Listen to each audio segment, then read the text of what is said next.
Hello, this is Gerald Overwas. Not one letter in any word is randomly.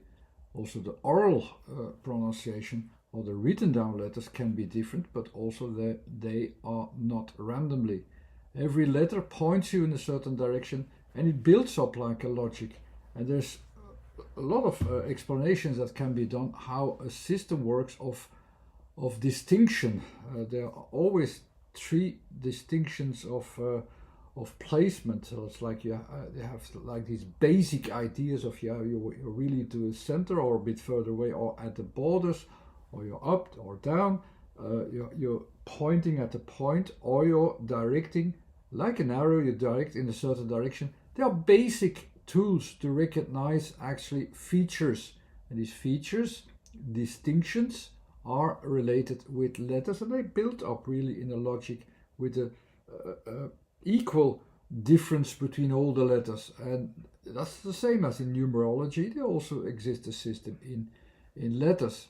It's hard to believe to people who never heard of it, but it works, and I have methodized it, and the resume of that is there at the right in three different distinctive categories: points, directions, or frames of definitions.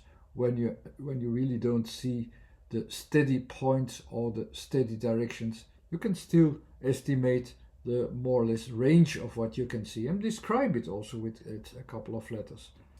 I will not describe the full theory here, but I will make a video about a quite difficult and abstract word like liar. I already had words with ire, like tire and wire. Tire I did already, and wire. And now let's go to liar, but written differently. And that this is written differently also makes a connection with your associations that you make from it. That makes it work to use it also for the meaningfulness of the word of liar. Here you also see here you have this attention to one point or to 2 points with directions and what is lying in the background. These three categories are explained already a lot of times in different videos, but I will focus only on the letters that we need. So here they are, the letters that we need. They are here at the right. You have the E, which you can resume from that it is about something from the third category. And the E will really make a selective frame of focus. That it says only here you can use the definition.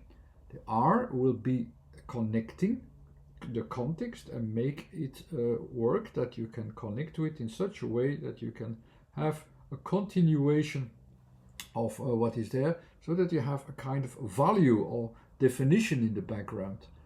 The A is about is one of these letters that are about focuses, and focuses that have a 1-2 option. So a timing frame is already there, which is the timed frames are kind of fixed. So you have a real starting point, a real ending point, and that's it. And within that scope, you have a certain change. The E focuses upon that change. The other two remaining letters are from the first category, so they are about focusing upon fixed points with a relative state sometimes as well.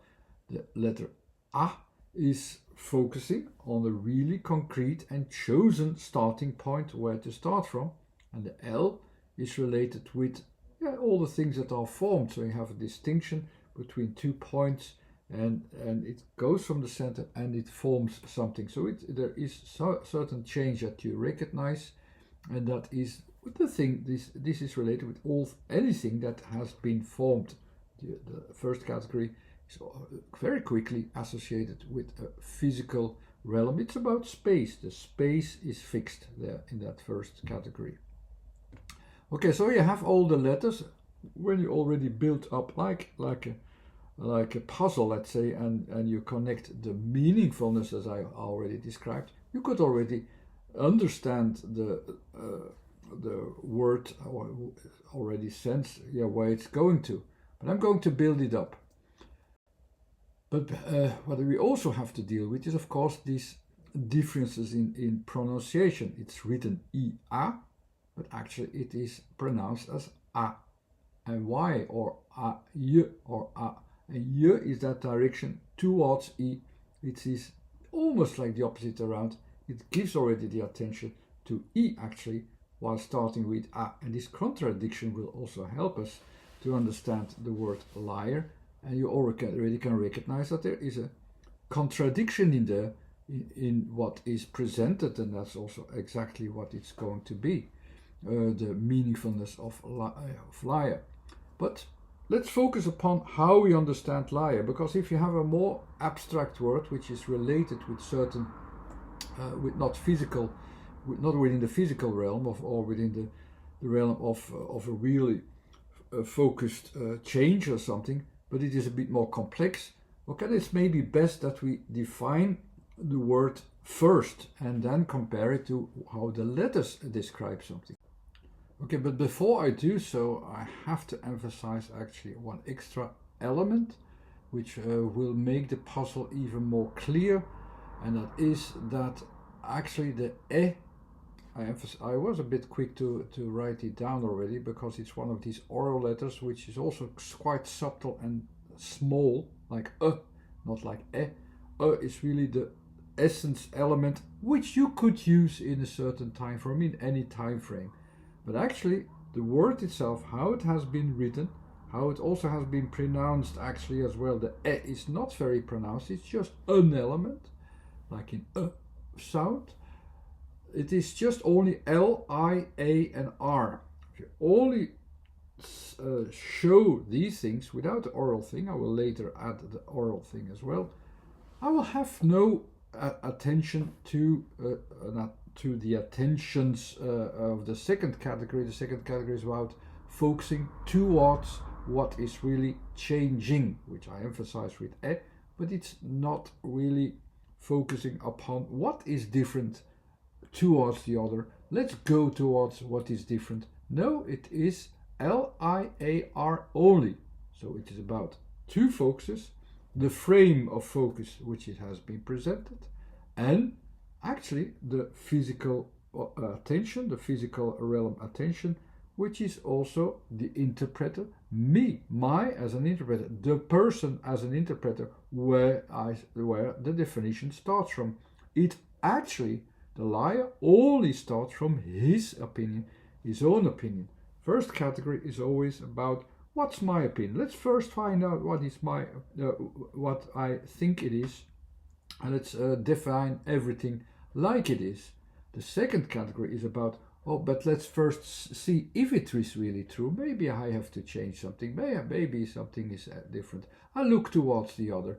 It's not doing that. It's not looking towards the other, except orally in the background, just slightly, that the other understands. So that's what the frames of attention is saying also, and then it presents a certain frame. But let's first define the word liar itself.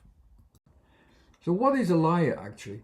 A liar, we know, is a person. So we're focusing upon a person. So let's have that starting point of focus, which I often use as a starting point. It's also the interpreter. It's the first starting point is usually the interpreter. So we who speak, we who interpret, and we who make the logic, who will find out the logic in language as well. So that's us who interpret it, and the first letter after that will be the A, of course. But okay, let's first focus upon the word itself without the letter. So we know also we use the same elements, but we use these elements now only to describe what is a liar. A liar is a person. That's already what we know. That's the basics. And what does this person do? It will present something. So here I have something that I will present to the world, to someone else. I will present something. And he or she or someone or a whole group will present it to the other. That's also what we know. So we also use the same tools, but use it to describe the word. And this thing that is presented will also appear in a certain way. So I will have this appearance on top of it to show you, yeah, okay, here's my appearance, what it is. So here I have this form again, but here as the appearance. But what does the liar do? It shows an object with a certain appearance, but in reality it is something else. Or it can be somewhere else, or it's not there, or it's like it is. The other is thinking that it's there, it's presented towards himself, but actually it's something else, or it's not there, or it's lying somewhere at another place. So that's more or less a representation of the liar by his actions, because it presents something, and it is presented as if it is something, but it is something else. So that's my description of the word. And let's see if it's similar to the letters and the letter combinations, how the letters are directing your mind into a certain order of positions and directions. So here, of course, we know that this presentation defines also the person itself, and it makes him the deceiver that will tell a lie and will make him a liar. Okay, let's now go to the letter focuses themselves. We have the letters again. Here the basic letters, which we have written down, and you can see them here at the right. In all of the three categories, you have some of the letters. Okay, let's now see in which order we can present them and how it is as a sound in form can be presented by a form, so that you realize better what the focus is about. The L starts completely similar. It represents now its results or the results of what is formed, and it represents that as something that has been formed. So here you see, basically, it just says here is something formed. The L is about that.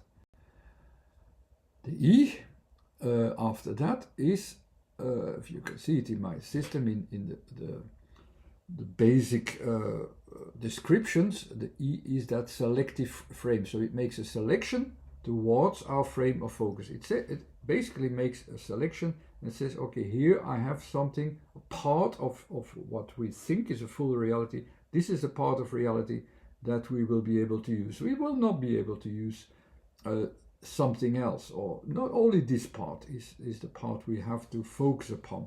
Also there it says about the focus and about the selective focus that we're going to use, or which the liar also is going to use and present from L to E. And then you have this frame that is presented. Of course, it's also presented to the others that we know. It's not the basics in the letters, but it's basic that we present something. So this is the part of reality, of our reality, of the full reality, of everybody's reality. So that's also related with that appearance. It's defining where the things work. What is the definition? Only that is the definition. Next letter is A, and A is the center of attention, a chosen center starting point, which we will now use as a center of attention. So from E to A, it presents once more within this frame of focus of what works or what is real. We'll present it, of course, to the others, to the world, to all people. Orally, as I said already, the attention goes or makes a different order. So it starts from A, goes towards E via the directive of Y. Where is Y? Y is, you see that in the right there, it's a direction where it says, okay, I have a different focus in space, it lies somewhere else. So I go towards a different place, a different conclusion as well. And so that's the contradiction. So I present already the A towards someone else, but actually I pronounce it the other way around. The A, I start with A and then I go to E. So it's in a different order of selection. And the Y also gives attention to, towards where we have to have an attention to. So what is it? what is the reality? Reality, the one who I represent, or the one who I, in the oral thing, or the one which is, and the attention goes to the other thing, to the opposite thing. And the last letter is the R, which connects actually to the whole continuation of things. The continuation of things is also the running reality, like both words are also with R. That is this, all what is living in the background, the resume of actually the full perspective of how things are going, reality in other ways. So it now will connect itself to reality via the R, how it works and so on, and how the continuation of things can be connected to it. And it connects always with these two ideas. The from and the to are also words that helps you to understand it. When you start from something, you need the word from, and you start from certain points. First category is about that. The second category is no longer you can start from, you have to go to something else, to a change and so on. So it's from to. The focus on the first category is in from, the starting point, and to is the ending point, let's say. Where is it going to in this progress of going towards it? The last category is about from and to at the same time. So it defines actually what, not what we can start from and can go to, but really our frame of focus that we can understand. The from and to will be defined. In the letter R, it's the conclusion of the from and to. So it's where do I start from, or where does the connections start from, where does the reality start from, and where does it go to. Both make the continuation of things.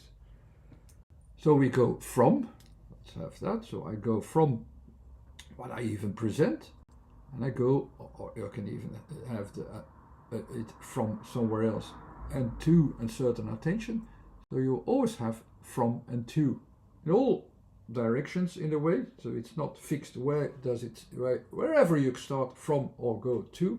It's that full frame of going from and to, or to and from, all at the same time, so that you have a continuation and that the reality is the same for everybody. So all the attention we already know by changing the opposite I and A to A and I. We go to the second version of reality, and that is made here as a center point of the whole continuation of reality. So it is presented indeed a different reality. And that's the essence of this deception in it, which the liar actually is basing its logic, its attention to, and which is presented by the liar, and which is received and perceived by the other. And that's how you can understand the word liar, and how you can also describe what is a liar, and how it works, that someone can be a liar, with which options, which directions. These directions are described in the letter combination.